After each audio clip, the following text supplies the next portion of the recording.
Well, hello, and welcome to episode 1 of Quarantine Games with the Burkum Family. My name is Andrew Burkum, and just like you, I am currently on lockdown. I'm in a shelter-in-place with my family here in Modesto, California. You're the same if you're anywhere in California, and probably throughout many parts of the United States and in many parts of the world as well. So as we as a family gather together in this time and try to figure out what we might be able to do to help other people out, something that we thought of is we love playing board games together. Now, you might enjoy board games as well, but you might have that old worn-out copy of Monopoly or Sorry or God forbid Candyland in your closet right now, and you might be done with it already.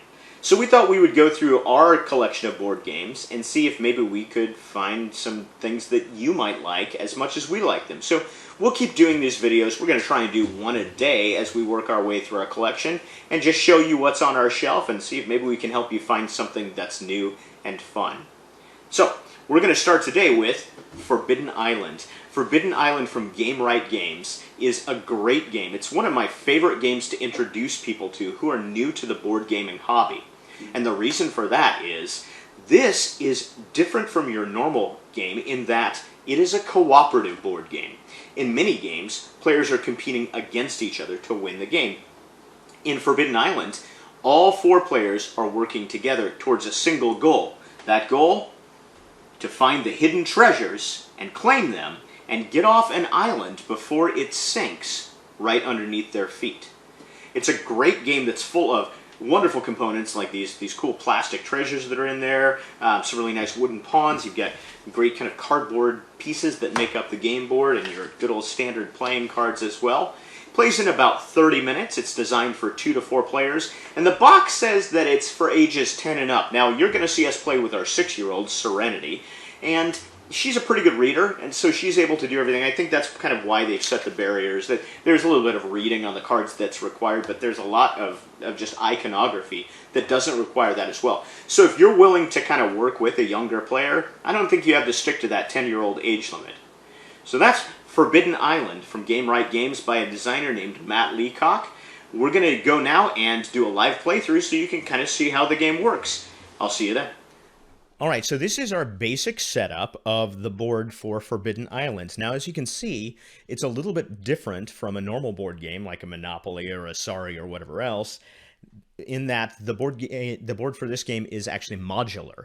It's not just one piece, not just one thing that you would fold out, but it's instead made up of 24 tiles that are going to be set up randomly every time. So you literally have a brand new board game every time you play. That's one of the reasons I like this game so much, is the replayability is very, very high because the circumstances are going to be different every time you play in a lot of different ways. So step 1 would be to shuffle these tiles and set the board up. Now, you'll notice if you take a good close look, there's 2 sides to each of these tiles. You've got your top side that we're looking at, and there's a bottom side that's colored all blue.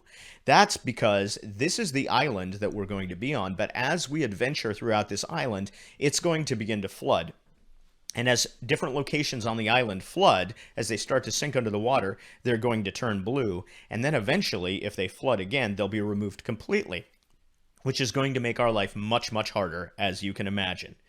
So step 1 is set up the board. Step 2, we're going to place the treasures around the board. Now you can see there are 4 separate treasures. There's one for each of the 4 elements, earth, air, fire, and water.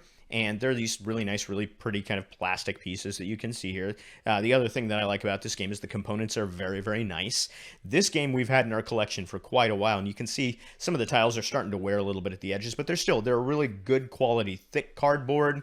The treasure pieces are this very nice plastic. They've got a nice sheen to them, and the pawns are your good old standard wood pawns. The cards are good quality as well.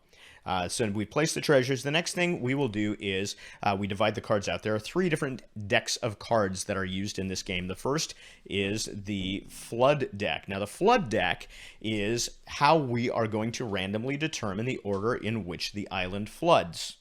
We'll get to that in just a second, but as those cards come out, those locations are going to start to go underwater. The second deck is our treasure deck. The treasure deck is, this is made up of the cards that we're going to use in order to try and collect sets of 4, which will allow us to capture the 4 treasures, which is the only way we can win the game. We have to collect all 4 treasures and get everybody back to Fool's Landing, which is that space down there at the bottom, and use a helicopter lift cards to get us off the island. That's the only way we can win. There are plenty of ways that we can lose. We'll get to that in just a minute. The final deck of cards is made up of the Adventurer cards, and these we are going to use to determine what characters that we will play. Now, the rules say that you would shuffle these and you would deal 1 randomly to each player, and that's how you know what characters you're going to play. We actually did that before we set it up here, so we know which characters we're going to play. Again, we'll get to that in a moment, and they correspond, of course, with the colors of the pawns. Done? Well, you just made a super loud noise in the middle of a recording. Like, what do you want? Of course I'm going to stop. Okay, so now that we've divided the cards out, the next thing that's going to happen is the island is going to begin to sink. So we're going to take the first 6 cards, and we're going to flip each of those locations over from their colored side over to their blue side, indicating that they've begun to sink underwater. So let's do that. We've got Tidal Palace. There's the Watchtower. There's the Dunes of Deception. That's Breaker's Bridge. And where are you? There we go. It's the Cliffs of Abandon. And the Temple of the Sun. Now you'll notice the Temple of the Sun has an icon on it that matches up with our Earth treasure. So each of our 4 treasures is going to have 2 different tiles where we can capture that treasure. That's good, because if one of those tiles sinks underwater, we'll still be able to capture that treasure at the other tile. But if both of the tiles for any given treasure sink underwater during the course of our game, then that treasure will no longer be attainable, and we will lose the game. So that's another way for us to lose the game. Now that we've started to sink our island, we're going to have the adventurers appear. So each of us, again, would randomly get a card, or you can choose cards if you want, but each of us is going to get cards that correspond to a certain colored pawn. There are spaces, starting spaces, for each of the individual characters on the board that corresponds to their cards. So, for example, my character here is the messenger. Now, why it's important that we have different characters is not just because they determine what color we're going to play, but it also, each character has a special ability that they're going to be able to use to help us win the game, hopefully. My character, for example, is the messenger, and the messenger's special power is that it means I'm able to pass a treasure card to somebody else on any space on the board. Now, normally you can only pass a treasure card to somebody if you're on the same space, and again, we're trying to collect those sets of 4 to capture those treasures, but I can do that to anybody anywhere on the board. To my left here, Patience is going to play the pilot. The pilot has a special ability that lets her, once per turn, fly to any tile on the island for 1 action. That gives her a little bit more mobility. Usually, you can only move 1 square at a time. She can move anywhere on the board once per turn for a single action. Next up is going to be Serenity. She is playing the Navigator. The Navigator has the ability to expend 1 of her actions to move another player's pawn up to 2 spaces. And she can do that as many times per turn as she wants, as long as she still has actions, which is usually 3 times per turn. Last but not least, we have the Engineer. That's going to be played by Steven. And the Engineer has special ability in that he is able to shore up 2 tiles for 1 action. Normally, you can take an action that's called Shore Up, and that means you can flip a tile from its blue flooded side back to its normal side to kind of save that space. You can usually only do that once per action. The Engineer has the ability to do 2 different tiles per action, so it saves him some actions. So the next thing we will do is we're going to hand out the treasure cards. Each individual player is going to get 2 treasure cards, so that's going to be how we kind of start out. And these, as you can see, they're going to correspond to the 4 treasures that are on the board. And we need sets of 4. So our Navigator right now, for example, starts out with 2 fire treasures. That's a good thing, because then we only need to get 2 more into her hands in order to be able to collect that treasure. But all the rest of us have kind of a mixture, so it's going to make our game a little bit more difficult. We'll see what we can do. Now we're shuffling that treasure deck, and into that treasure deck, we're now shuffling 4 cards that are called Water's Rise. And these Water's Rise cards are going to come out randomly as we work our way through this treasure deck, and they're going to make the game more difficult because they're going to increase the number on this, or the tick on this marker that's down here at the bottom of the board. And as you can see, we have this set to kind of the normal difficulty. Right now it's in the 2 range, and you can set that up or down to change the difficulty of the game depending on how you want to do it. But as those Water's Rise cards come out, that marker is going to continue to go up. Now, if it ever gets to the top, to the skull and crossbones, then we are done. We are dead. The game is over. But even before it gets to that, it's going to make our life a little bit harder because the higher up that is, the more cards we're going to turn over from the flood deck every turn, and the more parts of the island are going to start to disappear underwater. So now that we're set up, we can start to play. Now, each character is going to get 3 actions on their turn. During this turn, they can do any number of things. They can move. They can move 1 space for 1 action. So that means if you were just going to move, you can move up to 3 spaces. They can shore up, which is that action where I said you can turn a space over from its flooded to its colored side. Now, if a tile is gone because it's been come out of that flood deck twice before it's been shored up, that tile is simply gone, and we can no longer move through that space. Now, since you can't move diagonally in this game, that can make things pretty difficult. So we're going to hope that doesn't happen. So you can move, you can shore up, you can give a treasure card to another player as long as they're on the same space as you are, or you can capture a treasure by being on the space that matches the treasure and turning in a set of 4 cards that also match that treasure. And again, once we've claimed all 4 treasures, gotten back to Fool's Landing, and turned in a helicopter lift card, then we have won the game. Sounds simple, doesn't it? Well, let's see how it works out. So we're going to start on my left with my pilot character. So she's going to use her special ability for 1 action to fly up to the Temple of the Sun. She's going to shore that up and then use her 3rd action to shore up the Cliffs of Abandon. And that's her turn. So now she's going to draw 2 cards off the treasure deck. That's a sandbag card. A sandbag card is a special card that will allow us to, at any point, without using an action, shore up a card anywhere on the board. And then the second card that she drew was one of those dreaded Water's Rise cards. So when the Water's Rise card comes up, we're going to take 3 different actions. The first thing we're going to do is we're going to move the water level up 1. Then we're going to take all of the cards from the discard pile, or from the flood pile that we've already discarded, and we're going to shuffle those and put them on top of the deck. That means those cards are now going to be in danger of coming out, and we're going to be in danger of losing the squares that are already on the board. But Patience is going to play that sandbag card, and so the sandbag card is going to allow her to shore that up. Now, she shored up the Tidal Palace, and the Tidal Palace is one of the places that we can claim that chalice treasure. So she's doing that to hopefully save that. Did you want to make a different move? Yeah, I'm also worried about those 2, but hey, you know what? We'll work around them. It'll be fine.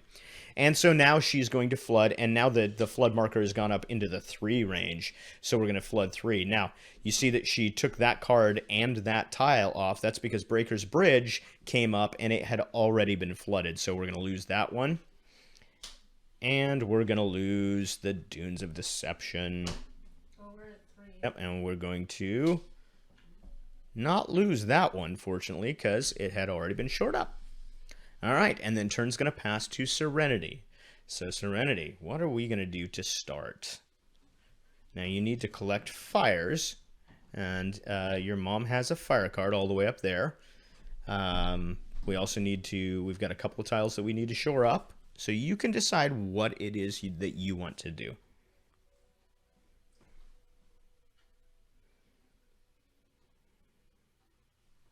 Okay, that's 1, 2, and then we're going to shore up for 3. All right, and now we're going to get 2 treasure cards. There's a wind card and a fire card. So now you have 3 of the 4 fire cards that you need in order to collect the fire treasure. Now we're going to flood 3 spaces. There goes the watchtower, underwater. It's the Cliffs of Abandon.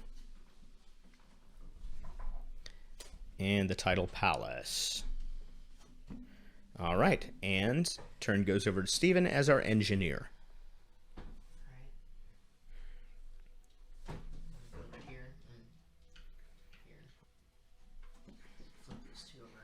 Okay, so he moved 2, that used 2 actions, and for his third action he used his special power to, for a single action, shore up 2 tiles. Now he's going to get his 2 treasure cards. We got a wind and another water's rise. So life gets more difficult for the adventurers. Shuffle those cards and put them back on top. And then we're going to flood 3 because we're still in the 3 range. Tidal Palace is gone. So now we only have one place where we can collect the chalice. Oh boy, there goes the middle of our board. Okay.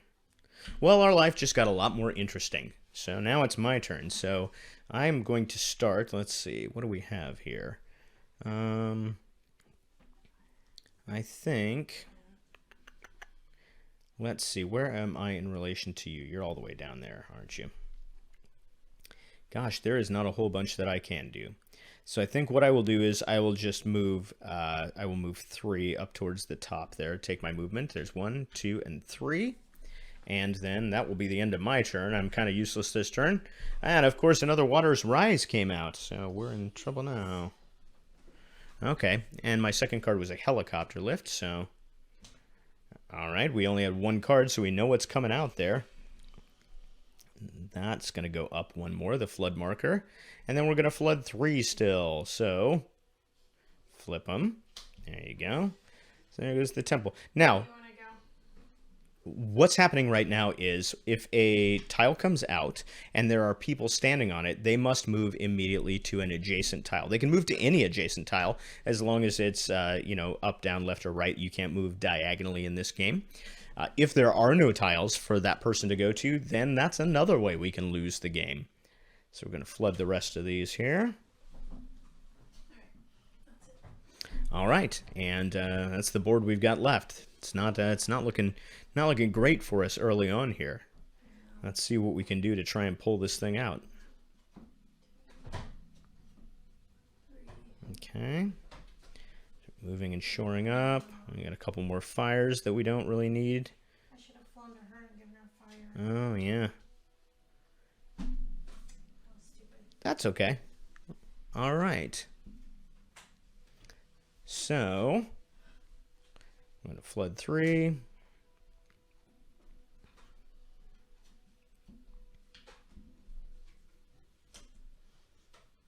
Right next door.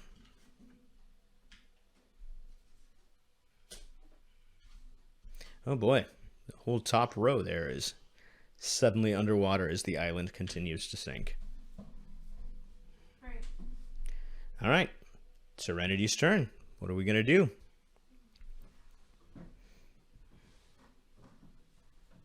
Ren, if you want to move here and then use your other action to move me closer, then maybe I can give you that fire the next time. That's a good if you move up to where you can capture the fire, even though you don't have all 4 yet.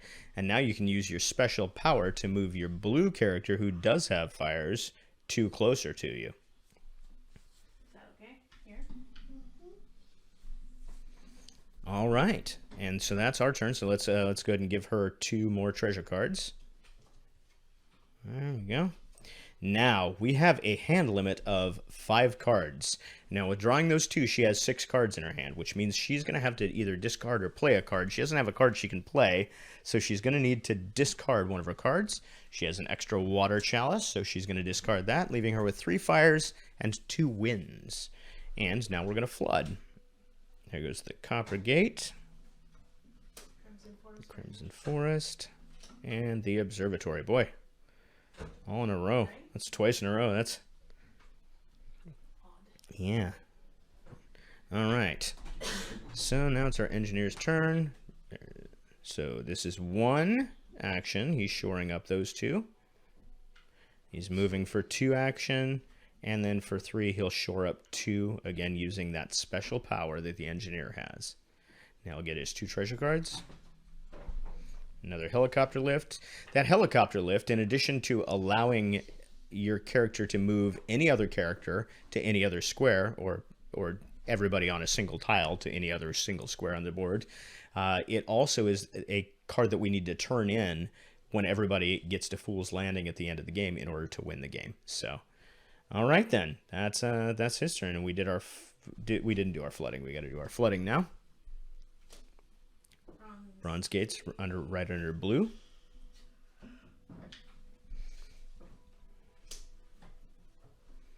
Okay, Court Palace.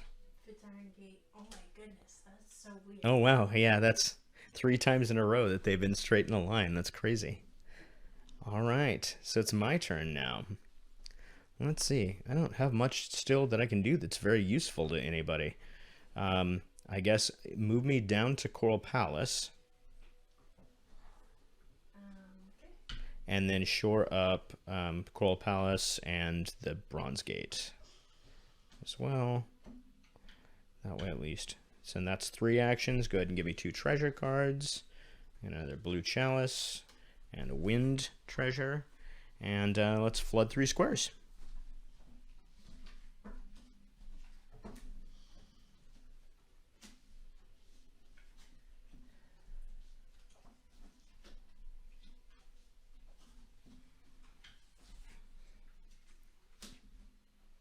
Oh, now this is really bad. Fool's Landing is a square that must remain on the board in order for us to win the game. If at any point that square comes out of the game, then we've lost the game. All right. Which is fine. But, so my first action was to fly there. Mm-hmm. My second action is to give her that. So we flew over to yellow. We're going to give yellow a red treasure, which is going to cause her to discard because now she's over the hand limit again. So we have to discard one of our yellow wind treasures. Yeah, one of those. Okay. So that is 2 actions. You have 1 left. Seems like a good idea to shore that up so we don't lose that. Now we're going to take 2 additional treasures. All right, so you have 2 blues, I have 2 blues. Okay, and then we're going to flood. Flooding's still at 3. Oh boy, so now we have both of our wind treasure pickups underwater. This is not going. We got a lot of stuff underwater now. This is not looking pretty. It's going to be tough. And we have to get the Temple of the Moon. Yep. All right, Serenity, your turn. What are you going to do first?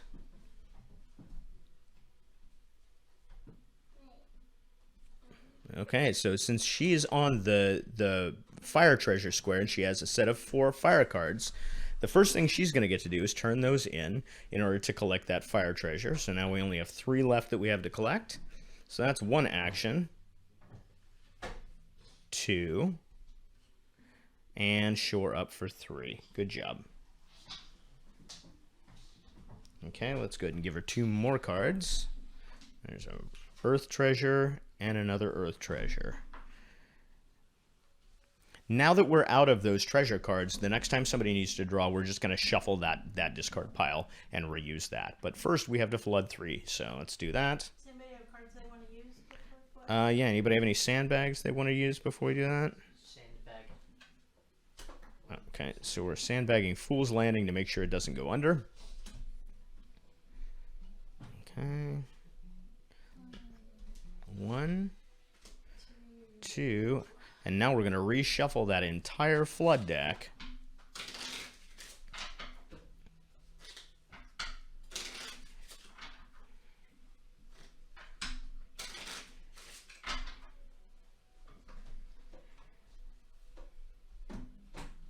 And pull our 3rd card, which is the Temple of the Sun. Unfortunately, the Temple of the Sun was the last place that we could pick up the Earth treasure. And so that means for this game, we have lost, unfortunately. The island has beat us. So that's a game of Forbidden Island from Matt Leacock and Gamewright Games. It didn't go great for us, but hopefully it goes better for you. Now, you can find this game anywhere. It's in, well, right now you can't find it anywhere because you can't go to Barnes & Noble or Target to pick the game up, most likely. But it is available online through Amazon. It's about $19 on Amazon right now, so it's not going to break the bank. It comes in this nice little tin box as well, which is on the small side, so it's kind of easy to pack away and store away. And I will put a link to that Amazon link specifically in the show notes, as well as in the description or wherever you're finding this. You'll be able to find that link so you can pick this up and get a copy for your family. And I guarantee that if you enjoy playing board games together, Forbidden Island is something you cannot go wrong with. I hope you enjoy it. I hope you've enjoyed this first in the series of quarantine games with the Burkum family, and I look forward to seeing you tomorrow with another new game from our library. Stay safe and stay well.